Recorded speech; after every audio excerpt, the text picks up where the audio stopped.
in a press conference held by the 8 members to whom I referred of the NA UP and Mr. Kevin Mingret, different reasons are given why MP Mingret has, even after participating as a member of the URSM DP PFP Now coalition in the meeting of Monday, May 20th, even after participating in that meeting in the coalition chat as a member of that coalition, imagine this document was already prepared. In fact, the document was supposed to have been presented in the meeting of May 20th. It states it in the release issued sometime yesterday afternoon by the member Kevin Mingret. I have been made to understand that in their defense of their actions, the members of the NA UP and Kevin Mingret have referred to matters such as the coalition that now has the government in place right now, that there was no communication, lack of stability, all of these kind of things. However, I have this document here, and this document is a coalition agreement signed by all the current members of the coalition that has the including then MP-elect Kevin Mingret. And in this document, it is stated how we handle issues regarding the coalition. I think that by presenting a motion in a meeting of Monday, May 20th, the so-called incoming coalition inadvertently let the cat out of the bag as to what their intentions were.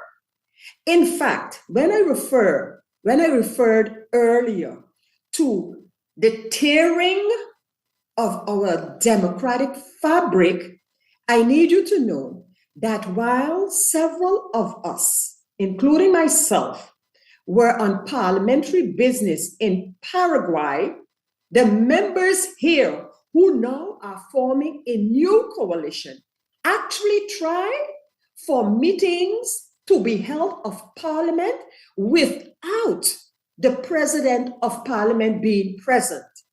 They approached staff members of parliament to see if it was possible to hold a meeting. So-called because the president of parliament did not respond in a timely fashion to their request for a meeting that they considered urgently.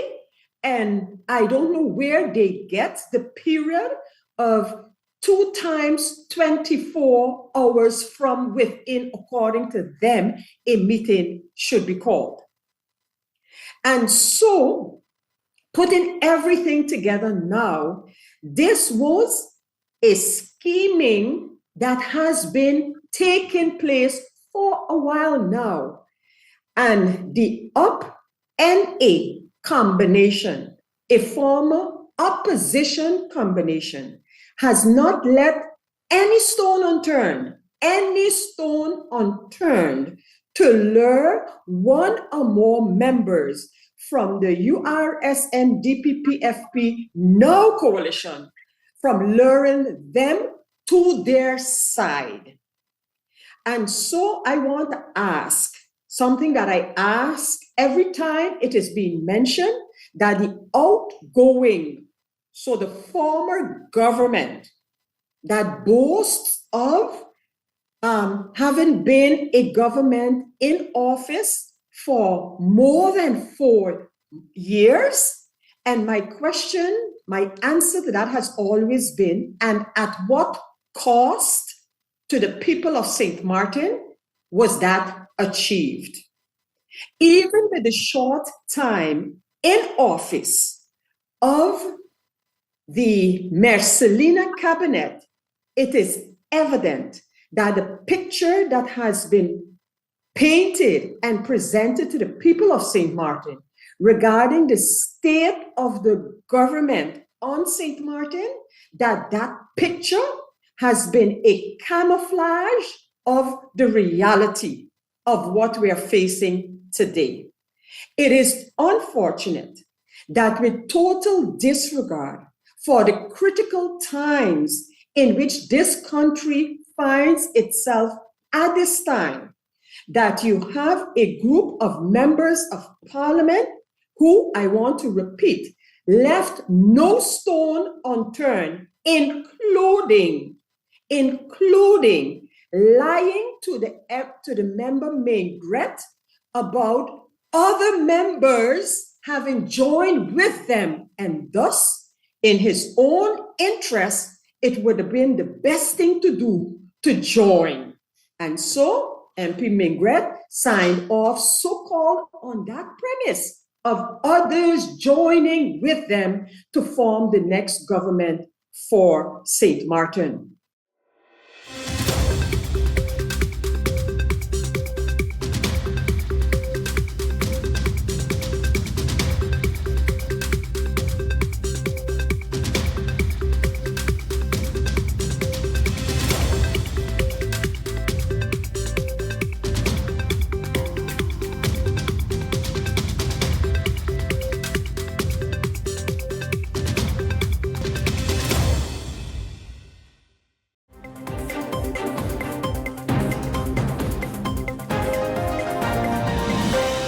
Well, the former government boasted of a surplus on the budget.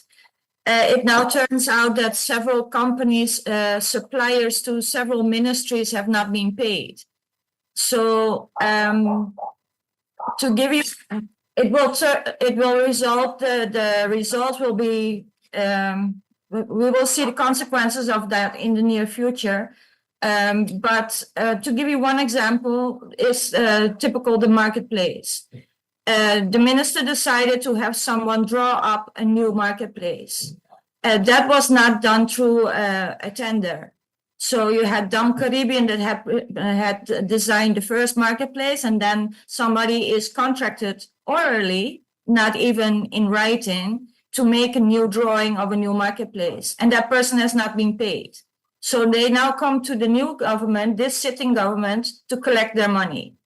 This is all adding to extra cost, which former Minister Lambrechts decided on himself and said it was a decision from the COM. So when I asked the Prime Minister, Jacobs, what decision was made and what company was hired, and if she could provide me the name of the company that made the new drawing, she said she didn't know. Well, the minister said it was something from the COM.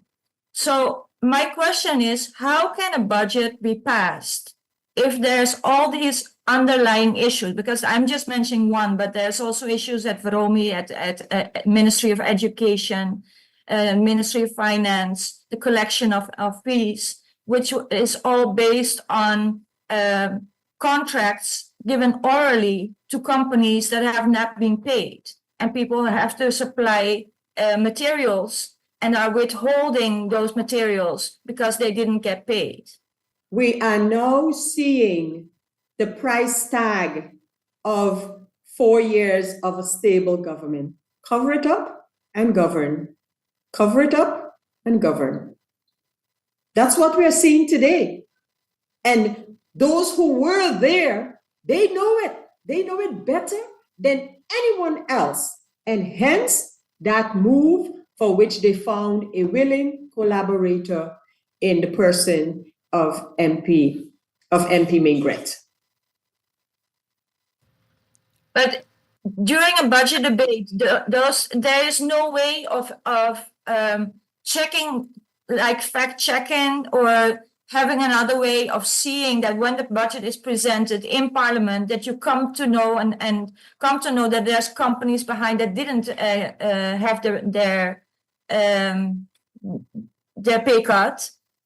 And that would still be on the budget, because if you get a surplus of millions now, that still need to be paid out, then this is completely screwed. And it is. It is. It is. And it has been. And that's exactly one of the problems that we're having right now. And the coalition at the time, so the previous government, they kept it together. And 8 or more of 15, if they approve what they get in front of them for the budget, that's what goes. That's what goes. So fact checking is also about basically, will the budget be approved or not? And it has been only months later then to start to make certain corrections via amendments to the budget. Unfortunately.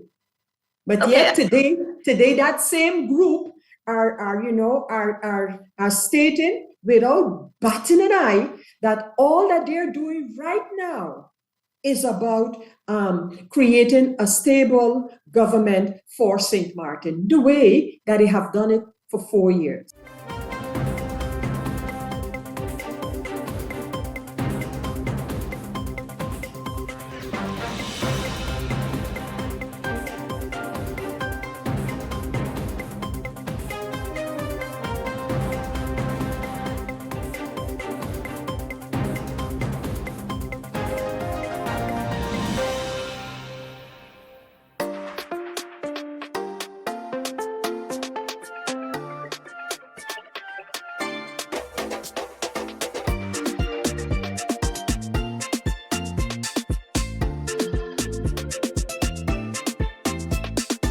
For all of life's twists, turns, and defining moments, RBC is a blend for all of you.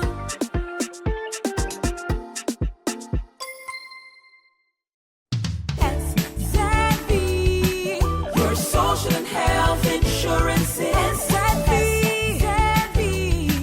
your social and health insurance. Are you SXV insured? Do you have a valid medical insurance status? SXV is cardless. Request your My SXV account today and enter the virtual office of SXV. Go to sxv.sx and sign up now. SXV, yeah, your social and health insurance.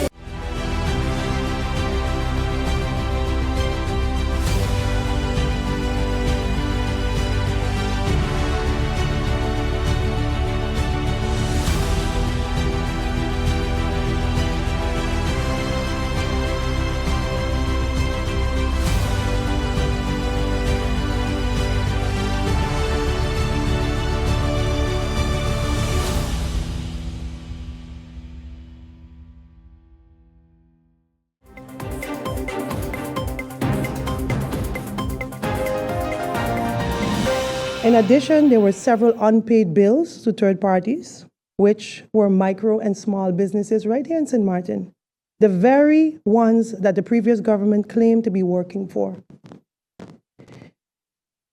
If you are to follow the development around us, you will see that within all this chaos that's going on internally, American Airlines has increased its flights to Anguilla. That means simply we are losing a significant component of the hub function. The reconstruction of the Princess Juliana International Airport is still nowhere near completion. Can you tell me why the date keep often moving? Because we just heard again that it moved from late third quarter to early fourth quarter of this year. It just keeps moving. Even the cruise sector is not doing so well as it's sometimes portrayed to be doing.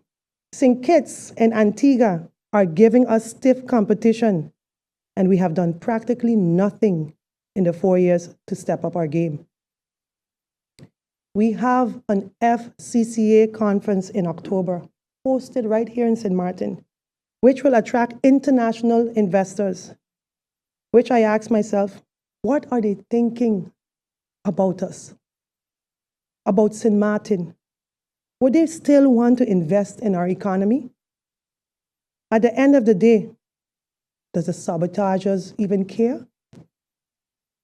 In a brief meeting with the tourist office, which later continued with my cabinet staff meeting with the marketing and project divisions, it was clear to me that our island is haphazardly being promoted.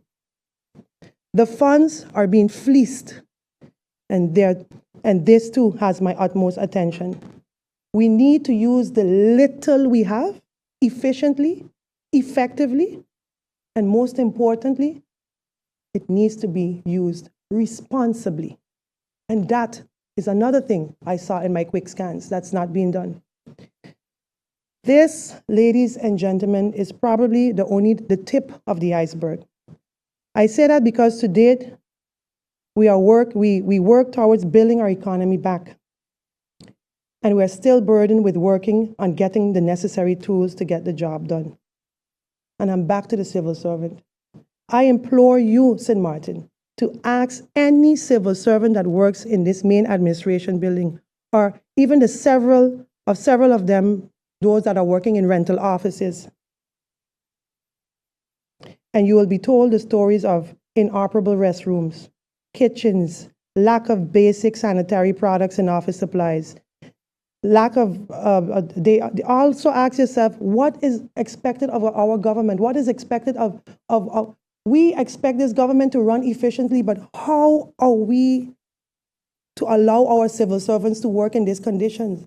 They have been neglected for the last 4 years. We are painting a picture of doom and gloom because, fortunately for this country, this government is in touch with your reality, St. Martin. We're in touch with it. That's why we paint your doom and gloom. That, in short, is a snippet of the state of affairs that I met when I took office 19 days ago. Just in short, more to come.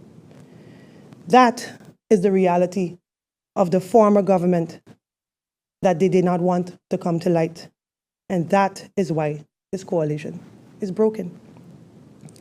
Interestingly, these were the same people who said they would give us stability for 4.5 years, that they gave us stability for 4.5 years, and they couldn't wait 4 weeks to destabilize this coalition.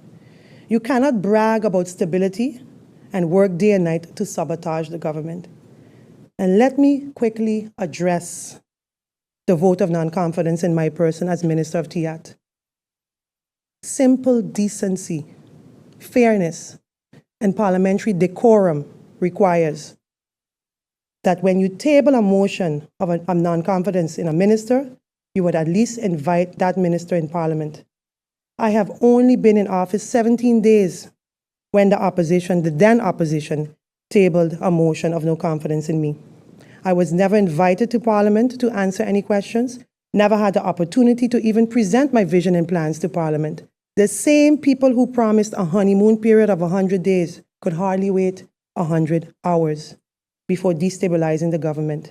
The same coalition partner that said he vowed to remain steadfast with the coalition aided in destabilizing this government. This is politics, you say? This is dishonesty, I say. That is saying that you're saying one thing and doing exactly the opposite. That is trampling on the people's trust. And if you cannot keep your own word, how should the people trust you? But I guess birds of a feather flip-flop together. And as always, the people will have the last say, and they are watching. And regarding the issue of why we did not make sure that the 2 incoming members of Parliament were vetted before we resigned, I think some people conveniently forget the oath that was taken when they became MPs. They also forget conveniently that Parliament consists of 15 members. That's in our Constitution. If I remained an MP to vet the credentials of an incoming MP, then that would mean that I would be illegally increasing the numbers of MPs. Vetting the credentials of incoming MPs is a routine matter embedded in our Constitution. It is not a political issue. Finally, I can only say that I will continue to work on behalf of the people of St. Martin, as I promised I would. The quick scan will continue. And I will indeed keep the St. Martin people abreast with my findings. And most importantly, solutions.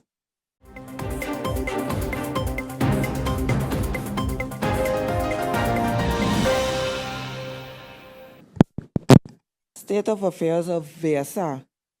What I found in the ministry 2 weeks ago was a group of very knowledgeable staff, eager and excited to work. And as such, we had a hands-on workshop session. And I remember that fondly because everyone participated, and you could see that they had not worked in that way, at least they had said it, in quite a while. And out of that workshop session, I immediately identified 3 key areas that I would have liked to move forward in, which was mental health, community development, and the general health insurance, fixing our SZV issues.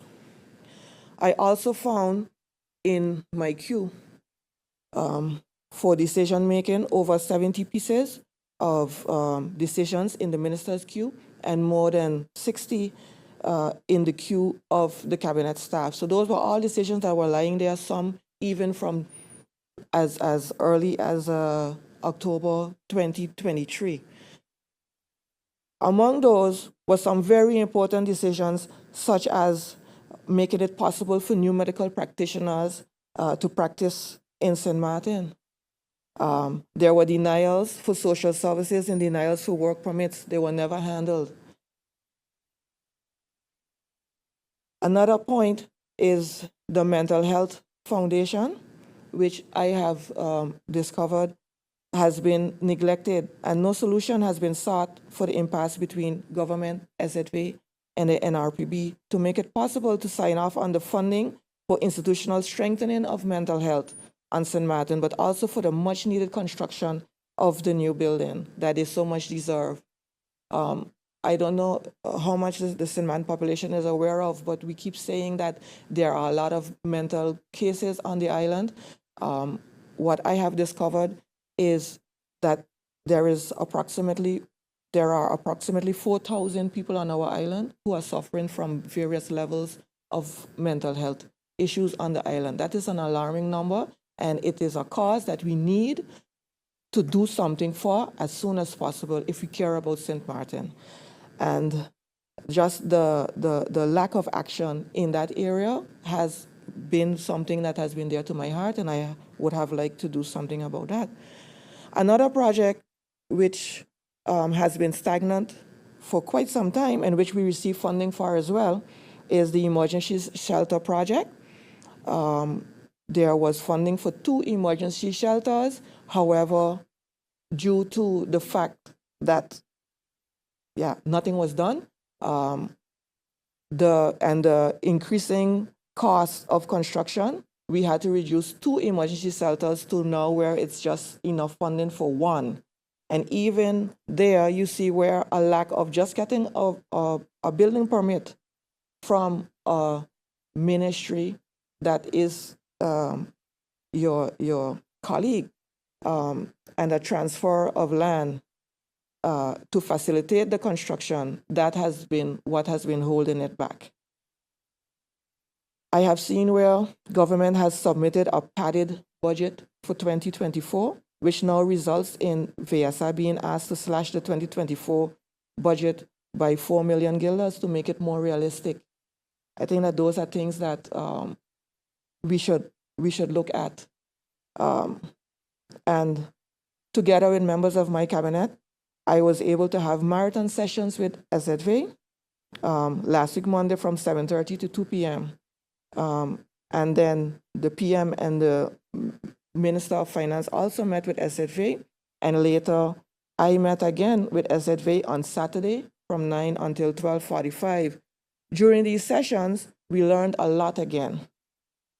Some matters that were revealed show that there are unsolved issues there, and SZV speaks about even putting it in their slide that there's a lot of discussion but no action. And of course, we being action oriented, we have put up to 4 work groups in place to deal with the pending issues. Issues such as over 100 million guilders, which government owes SZV. Government hasn't been paying the insurance for its civil servants at SZV. It's called the OZR, and SZV indicated again that there are constant discussions, but nothing was being proposed. In accordance with the SZV ordinance, the VSR minister must sign a performance agreement with the director of SZV. This was also not handled for 2024, and it is normally handled before the start of the year.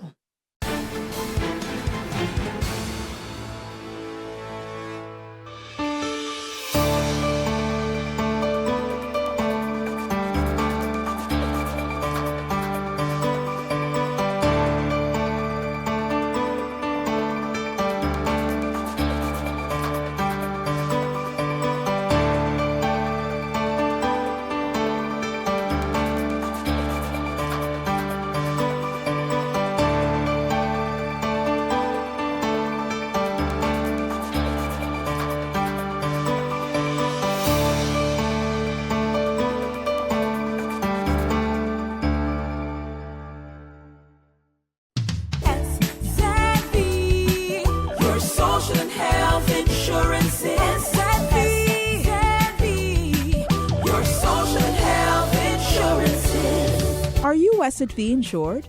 Do you have a valid medical insurance status? SXM is cardless. Request your My SXM account today and enter the virtual office of SXM.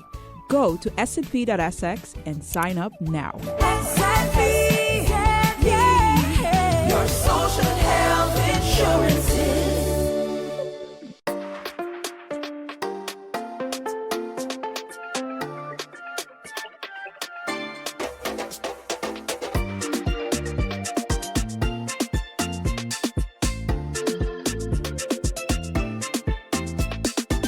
For all of life's twists, turns, and defining moments, RBC is open for all of you.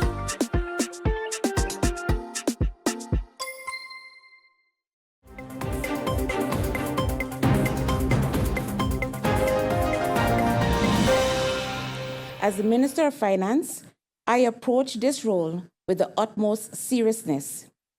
This ministry is essential in ensuring that all other ministries are held accountable and or in line for their decisions and actions.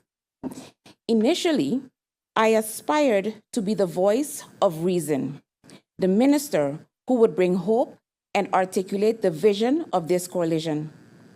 It is important for me to reiterate the statement made by former Minister of Finance, Mr. Richard Gibson, that everyone will have to bite the bullet, roll up their sleeves, and tighten their belts with budget cuts. And that statement carries through and is echoed today.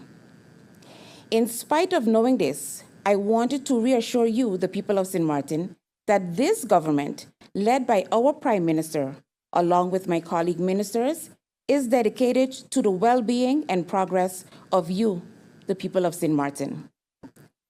The financial management process is not up to par, resulting in inefficiencies in government operations and leading to extra expenses, truthfully, sometimes even unnecessary.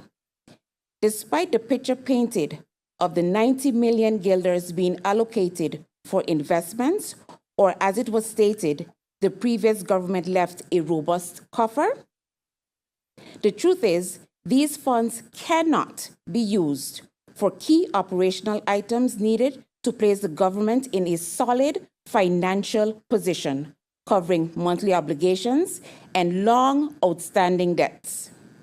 In 2023, St. Martin budgeted 90 million guilders in investments. To this end, St. Martin attracted a capital loan of 61 million guilders.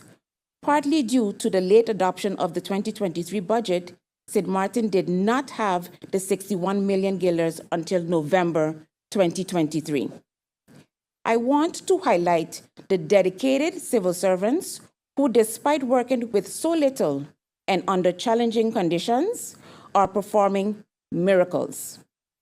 It must be emphatically stated that every hour, minute, every second that this government cannot carry out its tasks hampers on the overall progress for St. Martin and its people. It's important to mention the tax administration is still facing major challenges. There is little insight into increasing the tax compliance. There are long-term staff shortages. There is a great need for training and education for staff, and equipment and ICT systems are outdated. Due to recent developments in the political arena, progress as we know it has stalled. The expectation now is that these same civil servants will need to perform by having to adjust the 2024 budget and diligently preparing the 2025 budget to meet the deadlines of September and secure approval by December 15th, 2024. As we know, the timely adoption of the budget has been a persistent problem for St. Martin. Therefore, it is important that St. Martin does everything in its power to come up with a well-substantiated adopted budget for 2025 in a timely manner. This is and should always be high priority.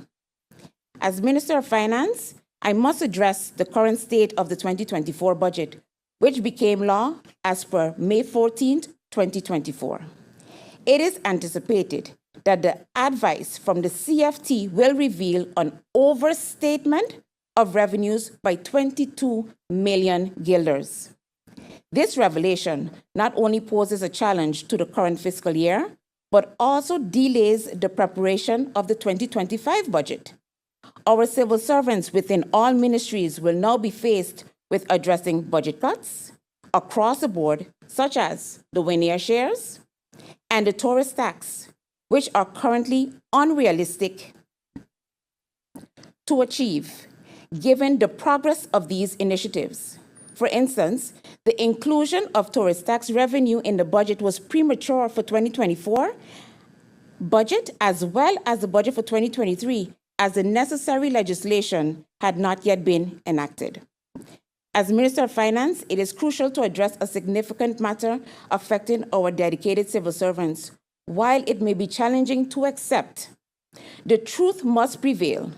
A promise of 2% indexation and an additional 1% in vacation allowance once made should be honored. However, the reality is that the necessary legislation has not yet been amended. Rest assured, this government is committed to doing everything within its power, given the current circumstances, to fulfill these promises. I believe it's imperative to express my gratitude to the members of the RISE team for their invaluable contribution to the onboarding process. Their efforts have provided crucial insights into the governance of St. Martin, enriching our understanding and facilitating our work as we strive to serve the best interests of St. Martin and its people. I will continue to apprise the population of these and other matters that are of critical importance to our country and cannot be delayed. However, I am concerned that recent political developments may cause delays and hinder decision-making on these issues, ultimately to the detriment of the country.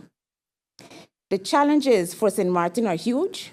Particular attention should be paid to financial management, health and social security reforms, investments, and taxation. This isn't about assigning blame to the previous government or highlighting what this government inherited. It's about confronting the harsh reality, painting an unfiltered picture of the facts, which, frankly speaking, are grim.